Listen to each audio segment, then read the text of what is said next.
ఇదిగో మా చిన్న పాకలో ఉన్న అందమైన చిన్న గేట్లా పెట్టుకున్నాం ఫ్రెండ్స్. దాన్ని మా పొలం ఎలాగా సోలారు అది చిన్న పాక అదొక ఇల్లు టైప్ కట్టుకున్నాం ఫ్రెండ్స్. ఒకసారి లోన్ చూద్దాం రండి ఫ్రెండ్స్.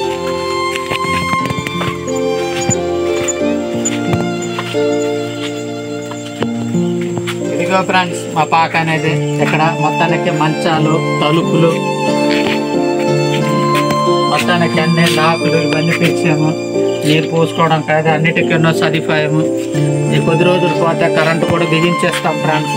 ఇదిగో మా పొలం అనేది ఉన్నది ఒక 40 సెంట్లు. ఆ 40 సెంట్లు ఒక సోలారు మోటార్ తీసి అలాగే ఒక మడితోటే జీవనం సాగించాలి ఫ్రెండ్స్. ఒకసారి దాన్ని ఫ్రెండ్స్ అలా చూద్దాం.